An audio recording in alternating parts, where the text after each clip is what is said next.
अस्मित ऐसा कौन सा सच दिखाने की कोशिश कर रहे थे? आखिर अस्मित ने अपने सोशल मीडिया पर ऐसा क्या कह डाला था कि उनके खिलाफ एफआईआर करना मजबूरी हो गई थी? एक लड़के को सरकार प्रशंसा कर रही है क्योंकि वो कर रहे हैं जो शायद कोई भी बड़ी आसानी से कर सकता है, या ये कह दे कि वो करने की कोशिश कर रहे हैं जो शायद सरकार कराना चाहती है। लेकिन एक दलित, एक पिछड़ा, एक अल्पसंख्यक अब सरकार को आंखें दिखाकर सवाल पूछेगा। एक पिद्दी सा 14 साल का बच्चा अब सरकार से ये पूछने लगेगा, सरकार को आईना दिखाएगा। लेकिन मुझे लगता है कि अभी भी आप यही सोच रहे होंगे कि ये पिद्दी सा 14 साल का लड़का आखिर ऐसा क्या सवाल पूछ रहा है, आखिर ऐसा कौन सा वीडियो बना रहा है कि इस पर एफआईआर हो गई। मुझे भी नहीं समझ में आ रहा था, लेकिन मैंने इनके 2-4 वीडियो ही देखे हैं, उसके बाद मुझे ये समझ में आ गया है कि लड़का बहुत क्रांतिकारी है। आज सुबह से एक गाना मेरे मन में बार बार पता नहीं क्यों पर आ रहा है कि छोटा बच्चा जान के हमको ना समझाना रे। ये गाना मेरे मन में क्यों आ रहा है वो आपको वीडियो के आखिरी में बताऊंगी। लेकिन मेरे पीछे आप जो 14 साल का लड़का देख रहे हैं, इस लड़के ने सिर्फ इतना गुनाह किया है कि इसने सच बोल दिया है। सच आज के समाज में कितना कड़वा लगने लगा है, खास तौर पर सिस्टम को, खास तौर पर सरकार को, कि अगर आप सच बोलते हैं तो आपकी आवाज दबाने की हर संभव कोशिश की जा सकती है, चाहे आप पिद्दी भर माचिस के डिबिया बराबर ही क्यों ना हो।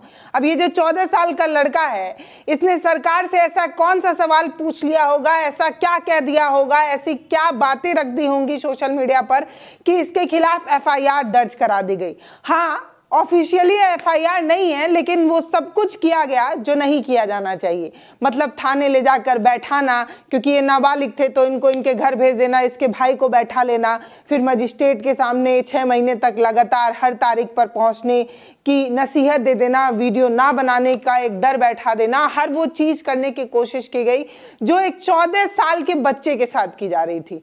बार बार बच्चा बोलते वक्त मुझे इसलिए अजीब लग रहा है क्योंकि ये जो 14 साल के लड़के ने कर दिया वो बड़े कलेजे वाले लोग भी नहीं कर पा रहे हैं, क्योंकि बड़े से बड़े लोग आजकल मूक दर्शक बन गए हैं या चरण वंदना में लगे हुए हैं। तो ऐसे में कोई 14 साल का लड़का कुछ ऐसा कह जाए जो सरकार को ना पसंद आए या सरकार से सवाल पूछने जैसा हो, तो उसके साथ क्या कुछ हो सकता है वो खुद इन्होंने ही बताया है। अस्मित गौतम ने बताया कि कैसे उनके साथ क्या कुछ हुआ जब उनको एक तरीके से बिना वारंट के पुलिस उनके घर आई, उन्हें उठा कर ले गई, गिरफ्तार कर लिया, और उसके बाद क्योंकि ये 14 साल से छोटे थे तो इन्हें छोड़ दिया गया। इस बात का इन्हें फायदा हुआ क्योंकि ये नाबालिग हैं।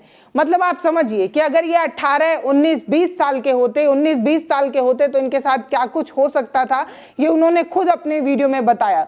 सोनम वांगचुक से लेकर तमाम लोगों का नाम लेकर ये बताने की कोशिश कर रहे हैं कि क्योंकि अस्मित 14 साल के हैं इसलिए उन्हें तो बेल मिल गई, लेकिन उनके भाई को 24 घंटे तक थाने में रखा गया। उसके बाद उन्हें भी बाहर तो भेज दिया गया, लेकिन वो जो डर, वो जो भय बनाने की कोशिश की गई, उसके बाद एक ये मानसिक पीड़ा से जूझ रहे हैं, इसीलिए इन्हें पिल्स वगैरह लेनी पड़ रही हैं, दवाई वगैरह लेनी पड़ रही है। एक 14 साल के बच्चे ने आखिर ऐसा क्या कहा होगा, ये आपको इस वीडियो में मैं आपको दिखाऊंगी।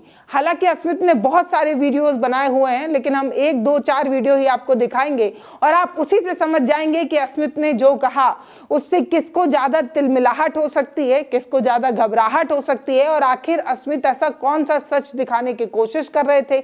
आखिर अस्मित ने अपने सोशल मीडिया पर ऐसा क्या कह डाला था कि उनके खिलाफ एफआईआर करना मजबूरी हो गई थी। लेकिन सबसे पहले आप वो वीडियो देखिए जो अभी हाल फिलहाल में वायरल है, जिसमें अस्मित के साथ क्या कुछ हुआ और कैसे उन्हें कानूनी दांवपेच में फंसाने की कोशिश हुई। बस किस्मत और लक अच्छा रहा कि ये नाबालिग निकले, इसीलिए शायद इन्हें सलाखों के पीछे ना डाल पाई प्रशासन, शायद इन्हें जो है उस तरीके से इनकी चूड़ी नहीं ऐड पाई। पूरे सोशल मीडिया पर कहा जा रहा है कि 14 साल के बच्चे से सरकार डर गई है, एफआईआर हो गई है और तुलना अभिनव अरोरा से की जा रही है। मेरी उम्र 14 साल है और मैंने एक वीडियो बनाई थी जो कि इतनी धारदार थी कि इंस्टाग्राम से कट छट कर एक्स पर कुछ गलत कारणों की वजह से बहुत ज़्यादा वायरल कर दी गई थी। गलत कारण तो मैंने एक बड़े क्रिएटर को उनके वकील के जरिए शेयर कर दिए हैं, शायद वो वीडियो बनाए तो पता चलेगा। वैसे इस पर तो मैं कुछ बोल भी नहीं सकता, आप इतना मान लो कि वो गलत कारण मोदी जी भी करते रहते हैं। FIR तो 295 में एक संगठन द्वारा कराई गई होगी, क्योंकि मुझे कॉल भी आई थी। जैसा कि ये केस वैसा नहीं था, जिसके चलते पुलिस ने मुझे बिना वारंट के धारा 151 में डिटेन कर लिया था मेरे भाई के साथ, ताकि मैं कोई वीडियो ना बना दूं, कोई दंगा ना भड़का दूं। जैसा कि मैं माइनर हूं, पुलिस ने इसीलिए मुझे तो छोड़ दिया था धमकी देकर कि तुम अब वीडियो नहीं बनाओगे। लेकिन मेरे भाई को 24 घंटे हिरासत में रखा था और उसके बाद मेरे भाई को भी धारा 151 में चालान कराकर छोड़ दिया था। लेकिन अब मेरे भाई को 6 महीने लगातार मजिस्ट्रेट ऑफिस में हाजिर हो। जैसा कि लोग बोल रहे हैं, सरकार 14 साल के बच्चे से डर गई है, FIR हो गई है। क्योंकि ये सच है कि मेरे खिलाफ मेरी आवाज को दबाने का ये एक साधन हो सकता है। लेकिन ये कहना कि सरकार मुझसे डर गई है, ये थोड़ा काल्पनिक जाहिर होता है। जो बड़े बड़े नेताओं के घर ED और CBI भेजकर उनकी हालत खराब कर सकता है, सरकार से सीधा लड़ने वाले सोनम वांगचुक और उमर खालिद जैसे लोग अभी भी जेल में हैं, वो मुझसे कैसे डर सकती है? तो सुन लिया आपने, ये मैं नहीं कह रही, ये बात खुद अस्मित बता रहे हैं कि वो सिर्फ महज 14 साल के हैं। हालांकि अस्मित जैसे और भी बच्चे हैं जो खूब सुर्खियां बटोरते हैं, जिससे सरकार उनकी पीठ थपथपाती है, उनकी तारीफ की जाती है, उन्हें अवार्ड वगैरह दिया जाता है, जिसके बारे में अस्मित खुद ही बता चुके हैं। एक लड़के का उसने खुद ही जिक्र भी कर दिया, अभिनव अरोड़ा। हाँ, वही लड़का जो राधे राधे करते हुए लोगों के सोशल फीड पर बहुत आया करते हैं और सरकार उन्हें अवार्ड वगैरह भी देती है। नितिन गडकरी उन्हें अवार्ड भी देते नजर आते हैं। तो एक लड़के को सरकार प्रशंसा कर रही है क्योंकि वो कर रहे हैं जो शायद कोई भी बड़ी आसानी से कर सकता है, या ये कह दे कि वो करने की कोशिश कर रहे हैं जो शायद सरकार कराना चाहती है। लेकिन ये जो लड़का है वो किताबें पढ़ता है, तार्किक सोच रखता है, कुछ सवाल पूछना जानता है, सामाजिक मुद्दों पर बोलता है, और क्योंकि ये पिछड़े समाज से आता है, दलित है, तो सरकार को अच्छा नहीं लगता, या ये कह दें कुछ अपर कास्ट या कुछ अपर कास्ट माइंडसेट को ये अच्छा नहीं लगता कि एक दलित, एक पिछड़ा, एक अल्पसंख्यक अब सरकार को आंखें दिखाकर सवाल पूछेगा। एक पिद्दी सा 14 साल का बच्चा अब सरकार से ये पूछने लगेगा, सरकार को आईना दिखाएगा। अब ये मामूली सा बच्चा ऐसा कुछ करेगा? इसलिए जो है अभिनव को डराने के लिए क्या कुछ किया गया, ये आपने वीडियो में अभिनव के मुंह से ही सुन लिया। लेकिन अभी आप सोच रहे होंगे कि पुलिस ऐसा कैसे कर सकती है। तो भैया, पुलिस के पास बहुत से ऐसे हथकंडे होते हैं, ऐसे बहुत से अधिकार उन्हें मिले होते हैं ताकि समाज में अशांति होने से पहले, शांति भंग होने से पहले समाज में सामाजिक सौहार्द बनाने के लिए कुछ अधिकार वगैरह इन्हें मिले होते हैं, ताकि ये बिना वारंट के, बिना किसी सूचना के किसी को भी हिरासत में ले ले। अब लेकिन ये बात इन्हें नहीं समझ में आती है कि हिरासत में लेने से पहले उसकी उम्र भी देखनी चाहिए। जैसा कि अस्मित ने बताया कि उन्हें, क्योंकि वो 14 साल के थे इसलिए उन्हें छोड़ दिया गया, नाबालिग थे इसलिए छोड़ दिया गया। लेकिन उनके भाई को 24 घंटे तक जो है वो रखा गया। उसके बाद 151 का चालान बनाकर इनके भाई को भी छोड़ दिया गया। लेकिन 6 महीने तक लगातार मजिस्ट्रेट के सामने उन्हें पहुंचना होगा, हर उस तारीख पर पहुंचना होगा, इस तरीके की बात जो है वो रखी गई। हालांकि अस्मित को रोकने की खूब कोशिश हुई, लेकिन ये लड़का खुद कहता है कि इन्हें बोलने का राइट है, और ये कहते हैं कि यहाँ सवाल पूछने का हक जो है वो प्लेट में रखी तरकारी नहीं है कि कोई भी आकर उठा ले। भारत में सवाल पूछना अब इतना कठिन हो गया है कि जब आप सरकार से सवाल पूछते हैं, सिस्टम को जगाने की कोशिश करते हैं, तो आपको मानसिक रूप से, शारीरिक रूप से परेशान किया जाता है।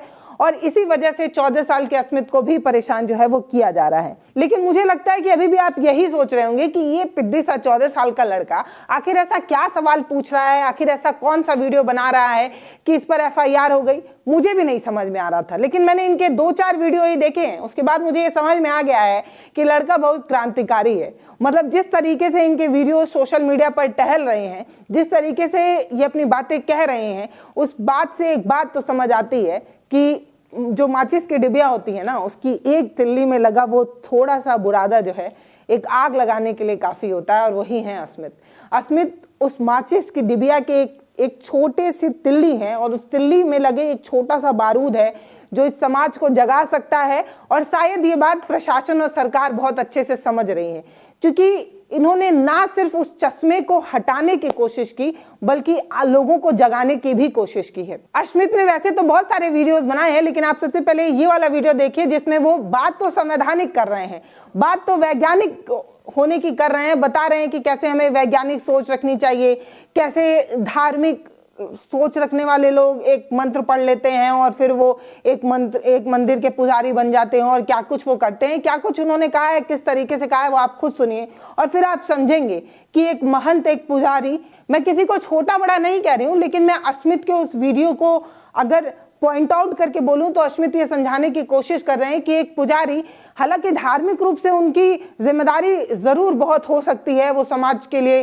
प्रेरणादायक भी हो सकते हैं, मार्गदर्शक भी हो सकते हैं, लेकिन वैज्ञानिक रूप से देखा जाए तो वो एक साइंटिफिक सोच नहीं विकसित कर रहे हैं, एक वैज्ञानिक की तरह समाज में उस तरीके का दायित्व नहीं निभा रहे हैं। और इस तरीके की बात उन्होंने कही, क्या कहा सुनिए। इतने गोलू मोलू बच्चे राधे राधे करते स्कूल में घुस जाते हैं और पढ़े लिखे वैज्ञानिक बच्चों के सामने धर्म का प्रचार करने लग जाते हैं। अभी बहुत सारे गिरगिटानंद और पूजनीय प्रेमानंद हो गए हैं, अब हमें ये नहीं चाहिए। अब हमें हदीसें और मंत्रों को रटने वाले लोग बिल्कुल भी नहीं चाहिए। अब हमें वैज्ञानिकों की जरूरत है, क्योंकि अब हमें सड़कों पर काम करते ह्यूमनॉइड रोबोट चाहिए, चाइना की तरह बॉर्डर रक्षा करने वाले रोबोट चाहिए। हमें हर जगह टेक्नोलॉजी चाहिए, क्योंकि अब मंत्रों के जाप से देश नहीं चलते मित्र।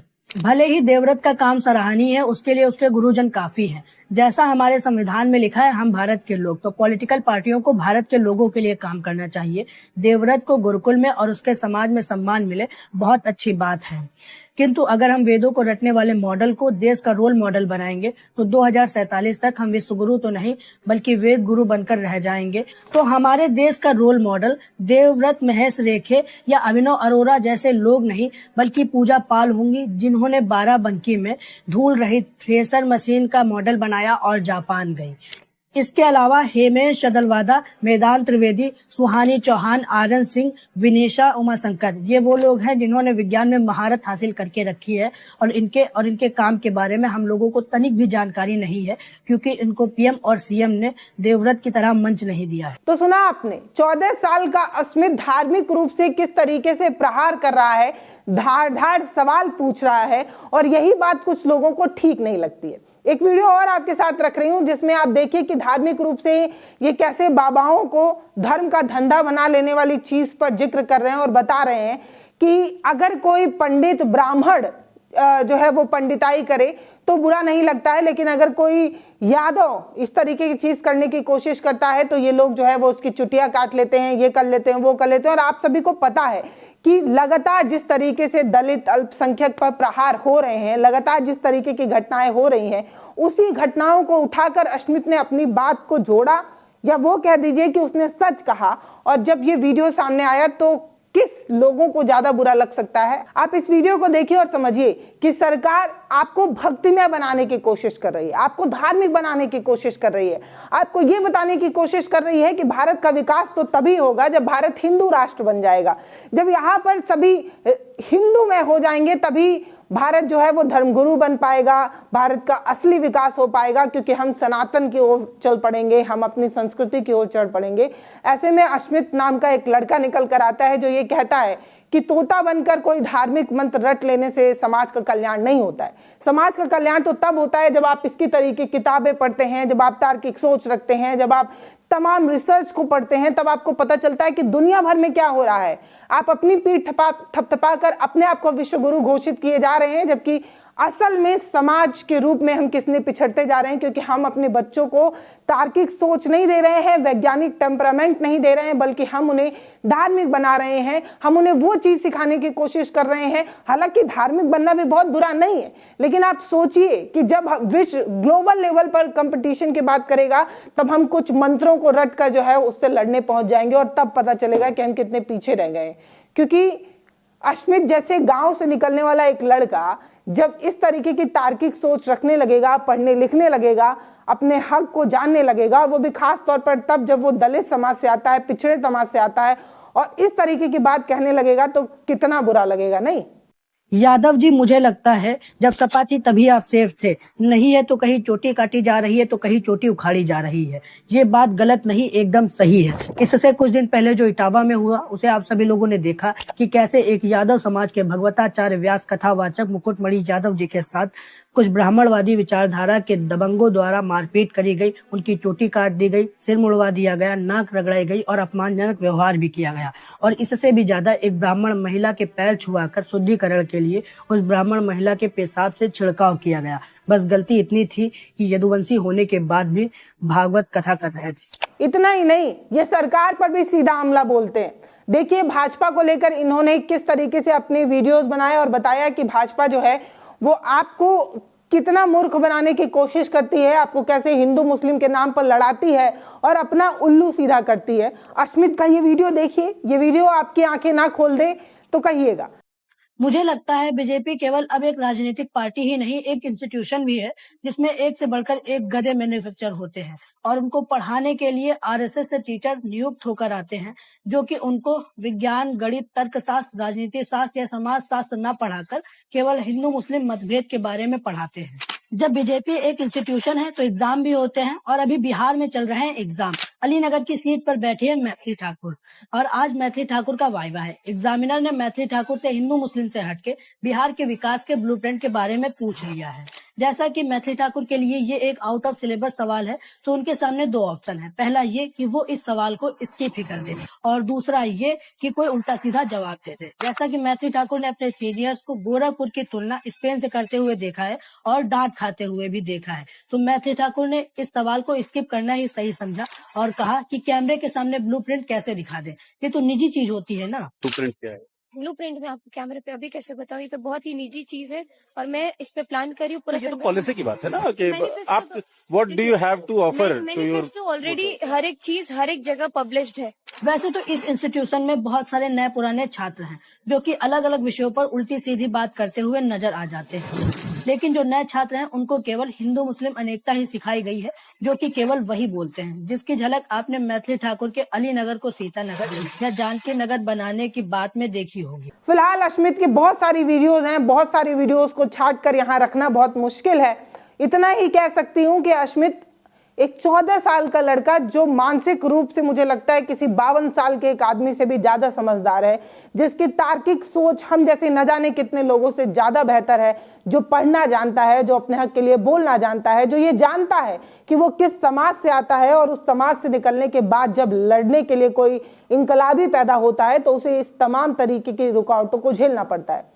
मुझे पता है अश्मित, तुम्हारे खिलाफ जो एफआईआर दर्ज करके सरकार ने तुम्हें दबाने की कोशिश की, उससे तुम दबे नहीं, तुम और ज्यादा मजबूत हुए हो। और ये बात बहुत बेहतर तरीके से सरकार को समझ जानी चाहिए कि जब आप किसी आवाज को बड़ी मजबूती से कुचलने और दबाने की कोशिश करते हैं ना, तो उस आवाज में एक इंकलाब पैदा होता है जो एक ज्वालामुखी की तरह फूटता है और पूरे समाज को उजाला दे देता है। मतलब अगर कोई ज्वालामुखी फूटेगी तो एक अंधकार में उजाला फैला देगी। वैसे ही अश्मित जैसे बच्चे हैं, वैसे ही अश्मित जैसे लोग हैं जो अपने समाज के लिए, उस दलित, उस पिछड़े समाज के लिए न सिर्फ क्रांतिकारी योद्धा बन रहे हैं बल्कि एक सोच विकसित कर रहे हैं और इस सोच को, इस आवाज को दबाया नहीं जा सकता।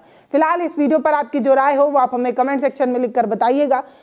मैं यहाँ से अश्मित को ये कह सकती हूँ कि अगर आपको लगे कि हम किसी भी पड़ाव पर, किसी भी जगह पर आपका सपोर्ट कर सकते हैं तो आप हमें ज़रूर बताइएगा। हालांकि अश्मित से मेरी बात हुई थी, उन्होंने सीधे तौर पर लाइव या ऑफ कैमरा बात करने से मना किया, क्योंकि मैं ये बात समझ सकती हूँ कि आप जिस दौर से अभी गुजर रहे हैं, जिस तरीके से आप पर एक परिवार का भी प्रेशर, एक समाज का भी प्रेशर और जिस तरीके से आपकी उम्र देखकर लोग ये समझाने की कोशिश कर रहे होंगे कि जिंदगी बहुत बड़ी है, कभी भी इंकलाब किया जा सकता है और ये सारी चीज़ें मैं समझ सकती हूँ।